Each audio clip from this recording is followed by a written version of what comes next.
अस्सलाम वालेकुम। तो मेरा नाम अदनान खालिद है। आप मुझे टेक्नोलॉजी स्कोप के प्लेटफॉर्म से देख रहे हैं। आज का हमारा टॉपिक है हुंडा वर्सेस सुजुकी। जैसे कि आप जानते हैं हुंडा बहुत बड़ा ब्रांड है और इसी तरह सुजुकी भी कुछ कम ब्रांड नहीं है, वो भी बहुत बड़ा बड़ा ब्रांड है। लेकिन लोगों को बहुत मुश्किल होती है जब वो कोई चीज़ परचेज करने जाते हैं या वो कि दोनों में से किसी एक को चुनना होता है, तो वो बहुत मुश्किल में आ जाते हैं कि किसको चुना जाए।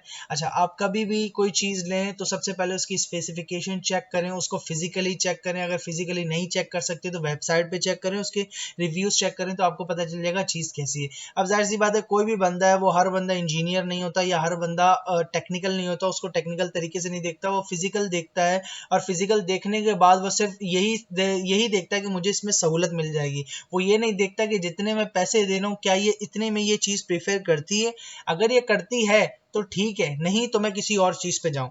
तो आज हम होंडा 150 और सुजुकी 150 की बात करेंगे। इसमें हम आपको बताएंगे कि क्या क्या फीचर्स हैं और दोनों बाइकों में क्या डिफरेंस है, कौन सी ज़्यादा अच्छी है और कौन सी ज़्यादा बुरी है। बुरी तो नहीं, मतलब कौन सी आपको खरीदनी चाहिए। दोनों बाइकें अच्छी हैं, दोनों बाइकों में कोई ऐसी बात नहीं है, लेकिन पैसों के हिसाब से आप पैसों के हिसाब से आपको कौन सी खरीदनी चाहिए। तो आप पहले मेरा चैनल सब्सक्राइब करें, लाइक करें, और आपको लगता है अगर मैंने इसमें कोई चीज़ छोड़ दिया तो आप मुझे कमेंट सेक्शन में बताएं। और वीडियो को विदाउट स्किप किए बिना देखें ताकि आपको सारी चीज़ें पता चल सकें कि बाइकों में क्या क्या ज़रूरी चीज़ें होनी चाहिए और क्या क्या टेक्नोलॉजीज़ हमारे पास मौजूद हैं। तो सबसे पहले हम चलते हैं स्पेसिफिकेशन में।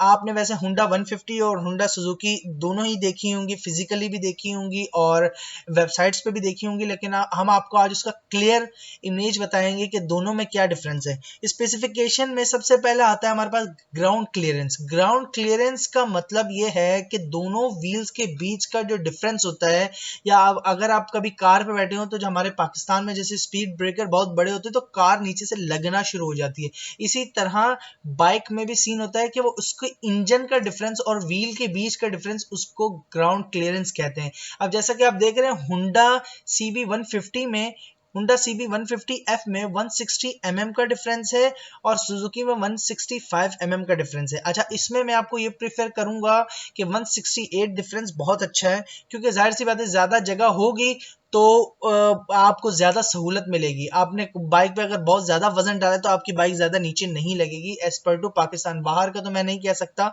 लेकिन पाकिस्तान के हिसाब से ये चीज़ बहुत अच्छी है। लेकिन दोनों में देखा जाए तो ज़्यादा डिफरेंस नहीं है, वो 65 है, ये 68 है, 3 डिजिट का फ़र्क है, इससे कोई फ़र्क पड़ता नहीं है। अच्छा, हम सबसे पहले आपको ग्राउंड क्लियरेंस का बता दें। ये ग्राउंड क्लियरेंस की मेन इमेज ये है। अगर आपके पास कोई कार हो, मैं आपको कार से समझा देता हूँ, या आप इसको मोटरसाइकिल ले लें या कार ले लें, इसके जो ये डिफरेंस होता है ये वाला, इसको हम कहते हैं ग्राउंड क्लियरेंस। ये बहुत ज़रूरी होती है, इसके बिना हमारे पाकिस्तान में तो गाड़ियाँ चलना बहुत मुश्किल है। खैर, बाहर का मुझे इतना नहीं पता। अच्छा, इसके बाद हम चलते हैं व्हील बेस पे। व्हील बेस जो होता है, व्हील बेस बेसिकली होता है दोनों व्हील्स के दरमियान का फासला। इसको भी मैं आपको इमेज से समझाऊंगा। पहले हम आप इसके डिजिट्स देख लें। ये 1311 mm होता है हुंडा में और सुजुकी में 1310 mm होता है। अब हम इसको व्हील डिफरेंस को देखेंगे। ये हमारे पास व्हील डिफरेंस है, इसको बाईसाइकिल से डिफरेंशिएट किया गया है, या बाइक साइकिल से इसको समझाया गया है कि बाईसाइकिल में ऐसा होता है, तो आप इसको बाइक से कंपेयर कर सकते हैं। तो आप ये देखें कि इसका ये जो एक होल पॉइंट है व्हील लगने का, और ये जो फ्रंट का होल पॉइंट है, इन दोनों का बीच का जो डिफरेंशिएट होता है, इन दोनों के बीच का जो फासला होता है, इसे हम कहते हैं व्हील बेस। इसके बाद आ जाए ड्राइव इट। ड्राइव इट आपको पता है कि ड्राइव इट आपको पता। अच्छा, मैं आपको ये बताते चलूँ, व्हील डिफरेंस जो है वो कम हो तो ज़्यादा अच्छा होता है, ज़्यादा होने से कोई फ़र्क नहीं होता। वैसे दोनों में कोई ख़ास फ़र्क नहीं है। 1300, ये 1311 है, वो 1310 है, दोनों में कोई ज़्यादा डिफरेंशिएट नहीं है। दोनों बाइकें तकरीबन सिमिलर हैं, लेकिन आगे जाके मैं आपको बताऊंगा कि इनमें क्या क्या फ़र्क आया है। अच्छा, आपको व्हील क्लियरेंस का पता चल गया, व्हील बेस का पता चल गया। अब हम आते हैं इसके इंजन पे। सबसे पहले तो आपको पिक्चर्स दिखाता हूँ मैं दोनों बाइकों की। पिक्चर्स में आप ये देख सकते हैं कि हुंडा जो है सुजुकी के मुकाबले में ज़्यादा खूबसूरत है। मतलब उन्होंने कलर डिमांड्स और साइलेंसर वगैरह और इंजन वगैरह में बहुत अच्छा काम किया हुआ है। लेकिन अगर इसी हिसाब से देखें तो 150 GR जो है, 150 GR भी कुछ कम नहीं है, वो भी अपने हिसाब से बहुत अच्छी है। इसमें अलॉय रिम है, इसमें भी अलॉय रिम सेम तकरीबन कंडीशन में, लेकिन हुंडा का स्टाइल मुझे ज़्यादा अच्छा लगा है। लेकिन एज पर टू मनी, अगर आप पैसे के हिसाब से देखें तो सुजुकी मुझे ज़्यादा कंफर्ट लगती है। वो आपको वीडियो के एंड में बताऊंगा। तो चलें नीचे चलते हैं। अभी आ जाते हैं स्पेसिफिकेशन में। अच्छा, ये बहुत इंपॉर्टेंट स्पेसिफिकेशन है, ये स्पेसिफिकेशन बहुत ज़रूरी होती है और कुछ लोग इन चीज़ों को समझ नहीं पाते और कुछ लोग इन चीज़ों को जानना ही नहीं चाहते। ये बहुत ज़रूरी स्पेसिफिकेशन होती हैं जो कि हर बाइक या हर कार या हर मोबाइल खरीदते वक्त आपको पता होनी चाहिए। अच्छा, सबसे पहले स्पेसिफिकेशन होंडा CB150F की अगर हम देखें तो ये इसका इंजन 4 स्ट्रोक है, HOSC air cooled with balancer. अच्छा, सिर्फ ये जो इतनी सी लाइनें मैं आपको ये समझाना चाहता हूँ कि ये 4 स्ट्रोक इंजन है। 4 स्ट्रोक इंजन मतलब बगैर धुएं वाला, जो धुआं नहीं देता। और HOSC मतलब है सिंगल केम शाफ्ट इंजन। अगर आपको केम शाफ्ट पता है तो बहुत अच्छा, अगर नहीं पता तो आप किसी वेबसाइट पे जाके सर्च कर लेंगे केम शाफ्ट होती क्या है। बेसिकली मोटरसाइकिल या कार के अंदर वैसे तो जो नॉर्मल हमारी बाइक से जैसे 125 होंडा की 125, इसके अंदर केम शाफ्ट इंजन केम शाफ्ट का काम ही नहीं होता, ये सिंगल वॉल्व पे चल रही होती है। लेकिन आपको पता है ये बड़ी बाइक है 150, तो इसमें केम शाफ्ट दिया गया है। केम शाफ्ट इंजन मतलब इसके अंदर एक रॉड होती है जिसके ऊपर पिस्टन वर्क करता है। अच्छा, ये सिंगल केम शाफ्ट इंजन है with cooled with air balancer. आप कूल्ड एयर बैलेंसर तो आप जाहिर सी बात समझते होंगे, लेकिन आपको समझाने का मकसद ये है कि सिंगल केम शाफ्ट। अच्छा, अब आ जाते हैं सुजुकी पे। ये भी 4 स्ट्रोक इंजन है, एयर कूल्ड है, HOSC ये भी सिंगल केम शाफ्ट इंजन है। ठीक है, आप समझ रहे, सिंगल केम शाफ्ट इंजन है। अगर आप वैसे बाइक्स जो बड़ी बाइक होती है मतलब 150 से जो बड़ी बाइक होंगी 200 250, उनमें डबल केम शाफ्ट इंजन होते हैं, तो इस एस की जगह डी लग जाएगा तो डबल केम शाफ्ट इंजन हो जाएगा।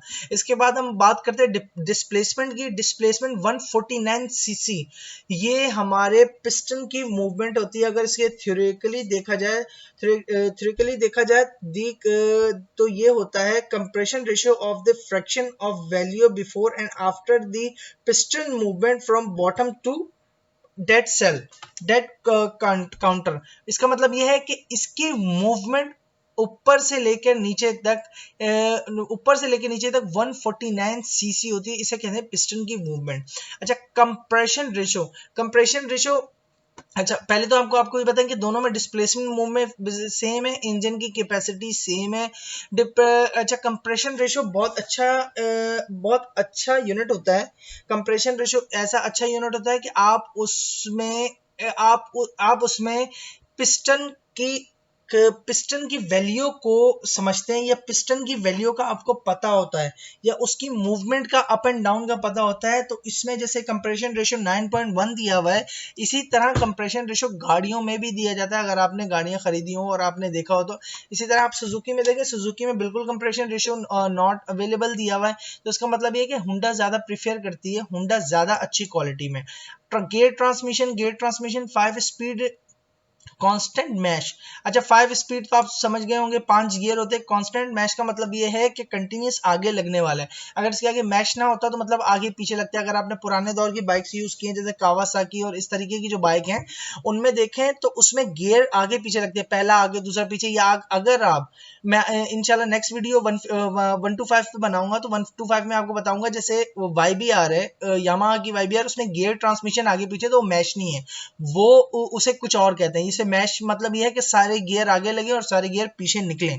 अच्छा, पावर जो होती है इसकी 17.5 हॉर्स पावर होती है और 10,500 RPM होती है। 17। अच्छा, हॉर्स पावर का आपको मैं एक छोटा सा वो बता दूं। हॉर्स पावर ये होता है कि उस गाड़ी की ताकत इतनी है, आप उस पर इतना वजन डाल के इतनी ताकत से खींच सकते हैं। और RPM आपको पता है, वो RPM तो व्हील की स्पीड को कहते हैं। अच्छा, इसके मुकाबले में सुजुकी के कुछ हॉर्स पावर भी कम है और कुछ RPM भी कम है। अब मुझे नहीं पता इन्होंने सेफ साइड के लिए दिया है या इन्होंने वाकई में एक्चुअल इसकी ये है 850 RPM। लेकिन एज पर टू सुजुकी हुंडा ज्यादा प्रीफर करती है। हुंडा बहुत अच्छी बाइक, मतलब आप अगर RPM से देखें और हॉर्स पावर से देखें तो हॉर्स पावर में बहुत फर्क है और RPM में बहुत फर्क है। और इसके बाद हम देखते हैं टॉर्क। टॉर्क जो होता है वो किसी चीज को खींचने की ताकत को कहते हैं, किसी चीज की खींचने की सलाहियत को कहते हैं। तो टॉर्क 12.6 के, इसका 13.4 है। अच्छा, अब इस चीज में आप देखा जाए, इस चीज में आप देखें तो सुजुकी ज्यादा अच्छा काम कर रही है बनिस्बत हुंडा के। अगर इस हुंडा की बाइक में 13 या 14 का टॉर्क होता तो ये भी बहुत अच्छी होती, लेकिन सुजुकी ने सेफ साइड